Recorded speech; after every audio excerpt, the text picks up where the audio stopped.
Wesh, bien ou bien la famille? Rico Ramsès, Mister Crocodile, la gargouille, comme d'habitude. Un petit message un peu plus sérieux que d'habitude d'ailleurs. Ça, c'est une forte dédicace à tous les moutons crédules qui croient en les campagnes de réduction des vitesses sur la route, qui croient que c'est fait pour que le nombre de morts sur la route se réduise. Faux. Bon, une petite histoire.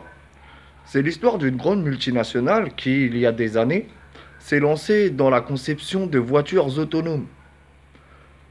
Bon, il s'appelle Tesla, du nom d'un célèbre chercheur. Bref, mais pour les ignorants, c'est loin ça. Ah oui, faut tapoter sur Wikipédia. Ah, faut aller voir El Charlatano, hein, c'est un pro. Bon, donc ces gens-là ont créé des voitures autonomes. Mais voilà, un petit problème. Sur les routes, pour que leur voiture autonome n'ait plus d'accident, il faudrait que les machines, c'est-à-dire leurs voitures autonomes, aient priorité sur les êtres humains qui conduisent des voitures sur les mêmes routes. Eh oui, ça pose problème. Ah oui, l'éternel dilemme, hein. C'est vrai qu'il y a quelques semaines, ou peut-être quelques jours, Vladimir Poutine disait, le président de la Russie, que le domaine révolutionnaire dans lequel il fallait être en tête pour dominer le monde était l'intelligence artificielle. Et voici une de ses ramifications. L'automobile, le transport, le déplacement automatique. Automatique. Géré par vos élites. Eh oui, comme d'habitude.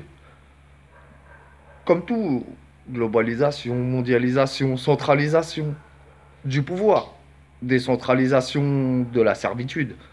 Enfin bref, suite de l'histoire. Résultat, pour utiliser 100% du potentiel de leurs engins, euh, euh, comment les appeler, de leurs engins soi-disant intelligents, il faudrait qu'ils aient une totale priorité dans l'utilisation des routes.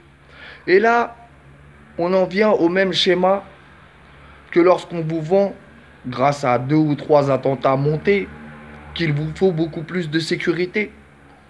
Eh bien, en créant une véritable hécatombe sur les routes, on vous fera comprendre, on vous fera penser que les voitures sans pilote, que les voitures gérées à distance, que l'utilisation des routes comme d'un réseau leur appartenant et des automobiles dans le même lot, vous vous enlevez des soucis. Non.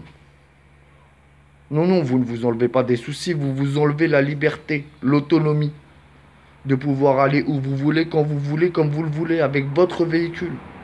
Le plaisir de la conduite n'existera plus. Je suis désolé, Rico ne passera pas. Tesla, reste là. On se verra. Et pour tous les moutons crédules, hein, continuez à voter oui. Parce que si vous votez non, ce sera la même bande de cons.